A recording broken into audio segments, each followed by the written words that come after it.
Building a fairly compact, super powerful system with like a GTX 980 and a mini ITX case is kind of fashionable right now, but there's a whole other class of machine that's smaller than what can be built using off-the-shelf components. The issue is that with these systems you get less customizability, and in some cases, like we experienced with this really small Gigabyte Bricks micro PC, heat management can be a real problem if desktop class GPUs are integrated into such a design. So Zotac is taking a bit of a middle ground approach with their new ZBOX MAGNUS EN970 compact gaming desktop.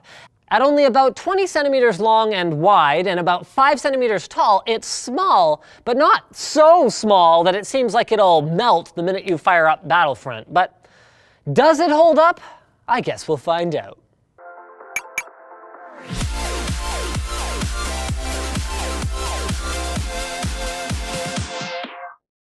If you already know about Loot Crate, go sign up for the October crate at the link in the video description. If you don't, stick around till the end of the video to check out our unboxing of the September Summon Crate with items from Pokemon and Hearthstone.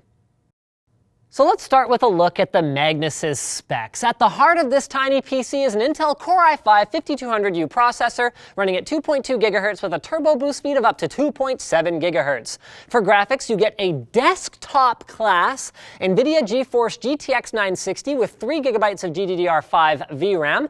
And, well, okay, you don't get a whole lot else. This is a bare bones kit, meaning that you get no storage, no RAM, and no operating system included. But it's got two 2.5-inch SATA 3 6 gigabit per second bays and an M.2 slot. For RAM, you will need laptop-style SODIMM memory. It's got 2 memory slots with official support for up to 16 gigabytes of RAM, although we were able to install 32 gigs of this fancy-pants high-density stuff that we got from Intelligent Memory a little while back. Not the first time we fit tons of RAM into a tiny PC. You can check out that video here. Now moving on to the outside, the chassis itself has an, I'd say, unassuming but personally appealing look that would fit in well either on your desktop or in your living room as a console replacement. The front panel features a power button that lights up in orange when you turn the system on, and you'll also find 2 USB 3 ports, headphone and microphone jacks, and an SDXC reader for high-capacity cards. The back panel has 2 more USB 3.0 ports as well as 2 USB 2 ports, 4 HDMI outputs, 2 gigabit Ethernet ports, an antenna connector for the built-in wireless AC Wi-Fi, and of course, a power connector for the included 180-watt power brick. While another type of display output, such as DisplayPort, would have been nice to see, at least these are HDMI 2.0 ports, meaning that you can get 4K at 60 Hz as long as you have a compatible monitor or television. I wouldn't try to game at that resolution, mind you, on the GTX 960 anyway, but those connections could still be useful if you wanted to use a box like this for other less intensive tasks at high resolution, whether it's web browsing or office work or whatever the case may be. For accessories, you get a screw-in Wi-Fi antenna, the aforementioned power brick, and drivers on a CD. Although, since the Magnus doesn't include an optical drive, you'll either need to dig out an external optical drive if you want to get into that CD, or you could just use the also included read-only USB stick. Thumbs up for that one. Installing our RAM and SSD was a breeze. The bottom panel comes off quite easily with a couple of thumb screws, revealing the 2 drive bays and RAM slots. Our test SSD, a Samsung 850 Pro, installed with a very simple toolless plastic mounting system that snapped right onto the drive. From there, it was just a matter of inserting the SSD directly into the SATA ports and securing it with another thumb screw. It was one of the easiest SSD installations that I've ever done and will allow you to get up and running in a matter of minutes. And remember that these bays also support 2.5-inch mechanical drives if you're more into that sort of thing, giving you the capability to throw an M.2 SSD and then up to 2 high-capacity hard drives in here. So now let's have a look at some performance numbers though, just to see how capable the little Magnus is. Although we were a little concerned that a desktop GTX 960 would thermal throttle due to being in such a small case, our gaming results were actually very good. We ran 3 games at 1080p, starting with Crysis 3 on high settings with anti-aliasing and motion blur turned off, and the Magnus delivered a very solid 63 frames per second average. Moving on to Tomb Raider, we got 54 FPS with everything maxed out and FXAA enabled, and finally we achieved 38 FPS on The Witcher 3 on high settings, again with AA and motion blur off.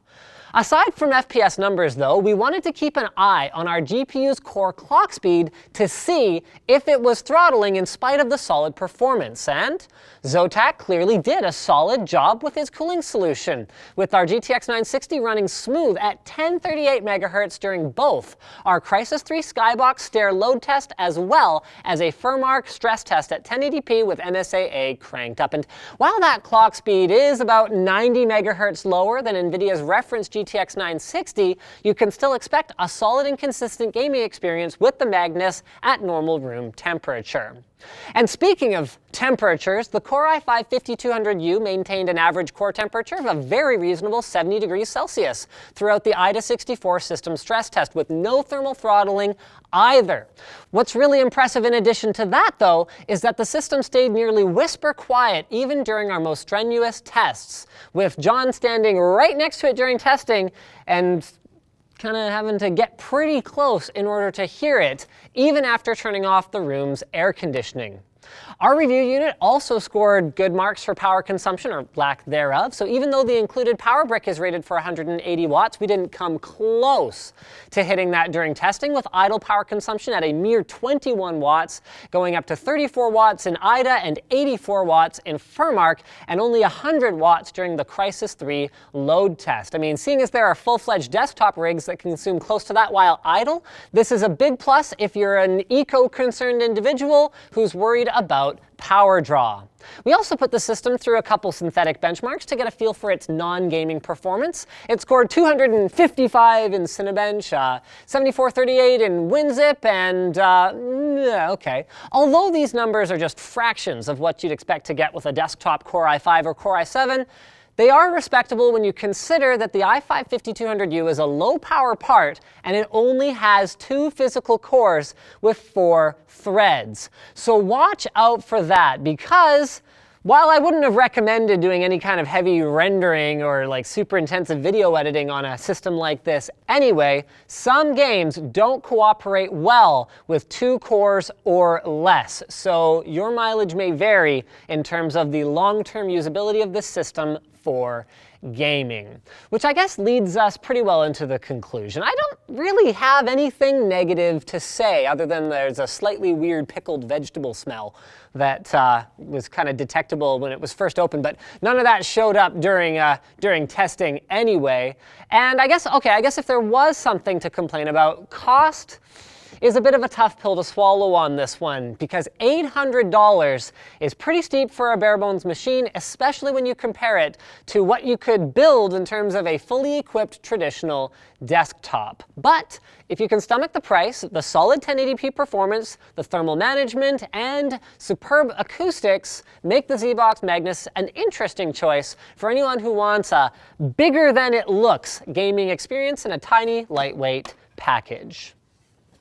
So if you don't know what Loot Crate is, basically it's a monthly subscription box for geeks and gamers, as well as pop culture aficionados. So we are going to be unboxing September's Summon box, with the October theme being time. It costs less than 20 bucks a month and gets you 6 to 8 items, including licensed gear, apparel, collectibles, and unique one-of-a-kind items. They guarantee a $40 value on each crate. If you sign up before October 19th at 9 p.m., you will actually receive the October crate. If not, you'll miss that cutoff and you won't get another chance. That crate is gone forever. You'll have to wait for the September one. The good news is they're all pretty freaking cool, and they'll all have different themes, whether it's like inspired by Star Wars. There we go, we got some Hearthstone gear here, whether it's inspired by Marvel, The Walking Dead, whatever else the case may be, there is always cool stuff. So here we've got a Supernatural Loot Crate car. We've actually collected a whole whack ton of them now, and we've got a massive amount of cool stuff. Is this like a Simpsons?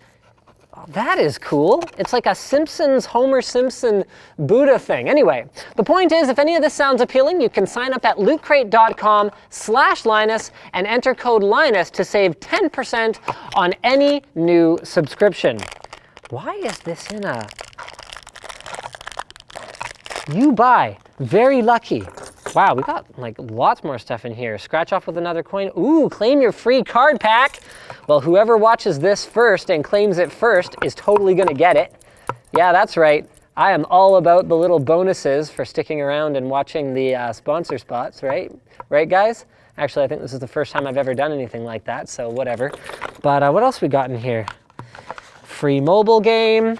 There we go. Oh yeah, and every month you get like a little booklet that'll have like some articles and some extra swag and cool stuff like that. And then the box usually folds into some kind of like cool diorama scene thing as well. So it's like a cool place to put all of your summoning stuff. Now I just want to get this bag open. There we go, look at him. So there you go, guys, that's lootcrate.com/Linus. This hat is f***ing awesome. Thanks for watching, guys. If this video sucked, I think you know what to do. But if it was awesome, get subscribed, hit the like button, or even consider supporting us directly by using our affiliate code to shop at Amazon, buying a cool t-shirt like, well, this is a sweatshirt, but whatever, you get the point, or with a direct contribution through our community forum. Now that you're done doing all that stuff, you're probably wondering what to watch next, so normally I tease something we just did, but this time I'm gonna tease something we're doing soon.